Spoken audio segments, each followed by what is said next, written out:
saying 你好 to represent hello. So 你好 everyone. Nice to meet you all. Today your journey will begin from the Great Wall, which is located in Beijing, and your tour guide will be Li Bai, who is our famous poet from the Tang Dynasty. Before the show starts, there are some safety reminders for you guys. First, please do not sit on the rails at any time of the moving. You may feel like you're moving due to the 360 nature, but our rails are not designed to support our whole weight, so please do not sit on it. And second, if you would like to leave during the show, please use the red exit doors on the left-hand side.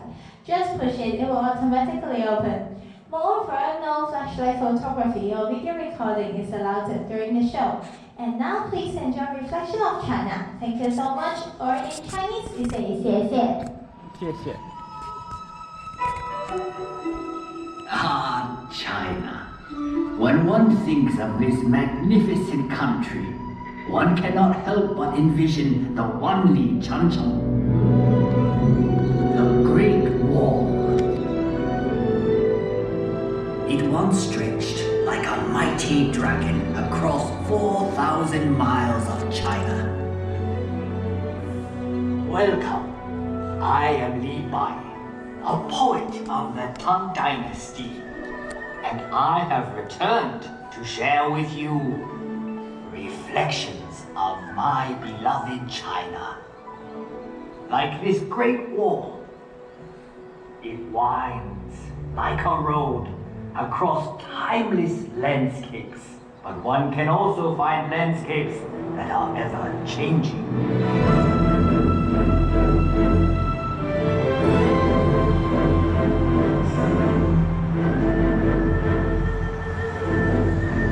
Shanghai, a city forever reinventing itself. Vibrant, sophisticated, romantic.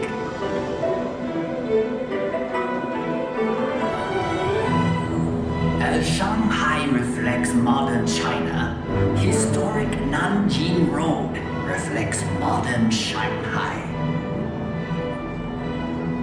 Set your gaze across the Huangpu River and you will find a new China that reaches for the sky. Yet in this city of East meets West, one can still find treasures of Shanghai's stately European influence. Even in the hectic pace of modern China, there is always time for Tai Chi, a tradition that has endured for centuries.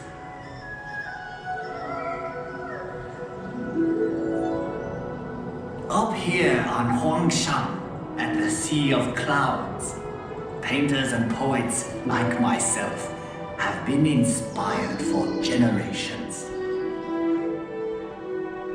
In China, we say, a poem in every painting, and a painting in every poem.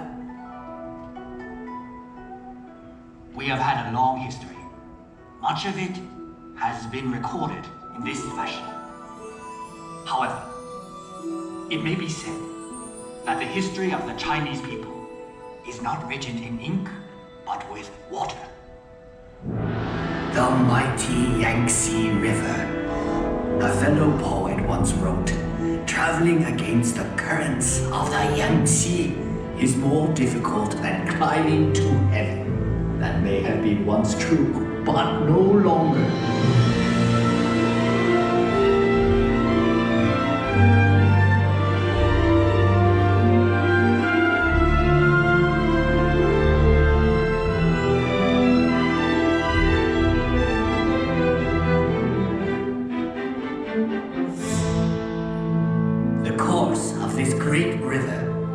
Mountains and valleys touches the lives of 500 million Chinese.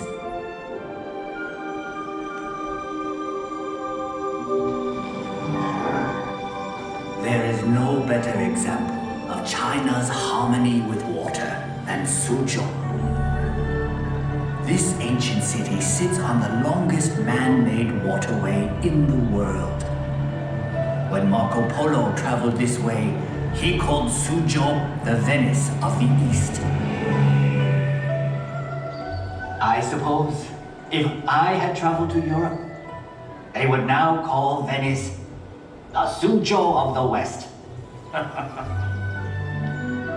So vast is China that even within her borders are many exotic lands and contrasts. From the serenity of Heavenly Lake to the busy night market of Urumqi. Here one discovers that Xinjiang province is home to many ethnic peoples with their own unique customs and their own unique cuisines.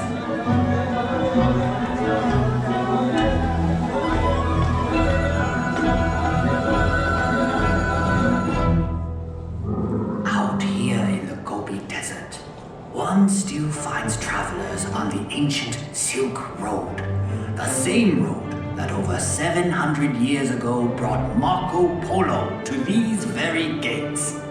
The gates of Zhaoyuguan, the extreme western end of the Great Wall. A visit to Inner Mongolia shows us a reflection of an earlier time.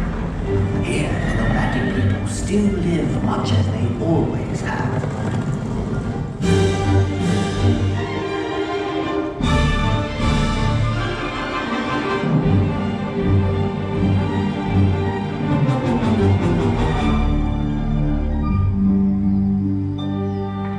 Far to the south is Yunnan province, home to many of China's national minorities.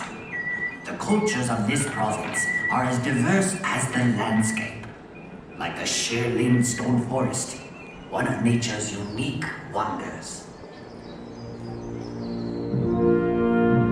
In the far northeast is Heilongjiang. Although winter here can last 6 months, the people celebrate by carving magical sculptures of ice.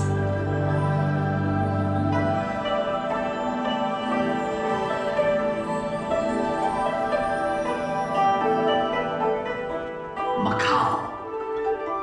After 400 years, this exotic land of Portuguese charm is once more within China's borders.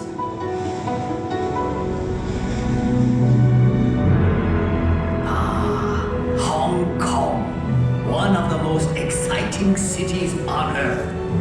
A city steeped in Western culture, but still uniquely Chinese.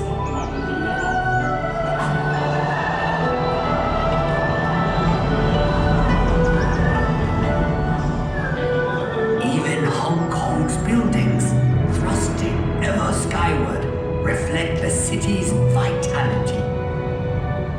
Hong Kong, ever on the move. Yes, the Chinese landscape changes swiftly, but one can also find enduring legacies that reflect our past. Everywhere one sees our history. Ancient treasures like the 9-dragon screen reflect our traditions. Dragons were a powerful symbol of the emperor's authority. For centuries, the tombs of China's emperors have been watched over by these remarkable warriors of terracotta and these figures of stone. And for 800 years, this intersection of 3 rivers has been protected by a silent sentinel, the giant Buddha of Lishan. One can find a living legacy of China's past in the world-famous Peking Opera.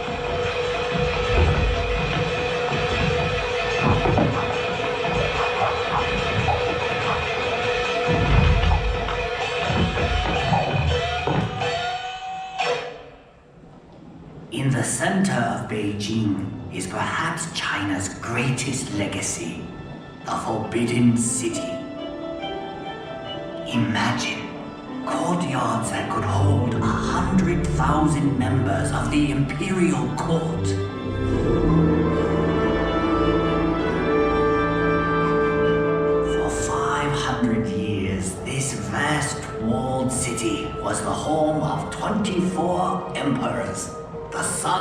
heaven.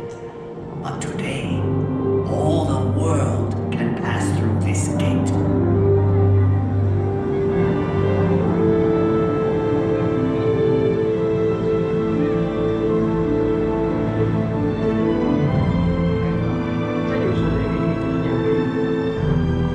Tiananmen Square. To stand here is to stand at the heart of China.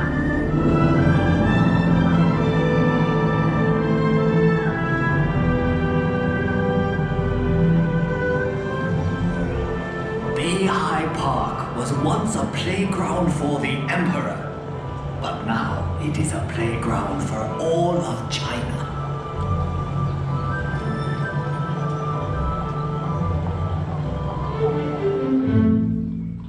I have brought you to a place of unique beauty called Reed Flute Cave. The same forces that shape these pillars of stone have done a more remarkable job directly above us.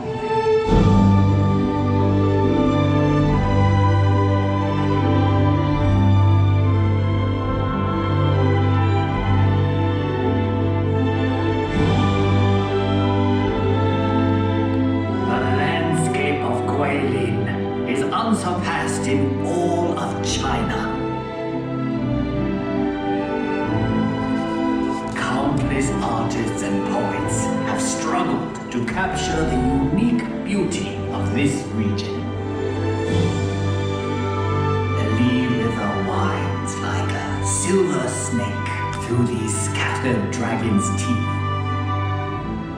I once wrote, "Whoever looks on this loses himself in eternity."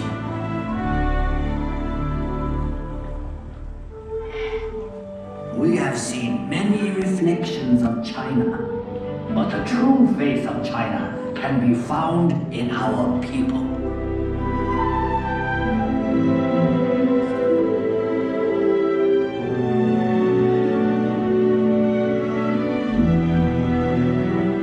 We have now come full circle.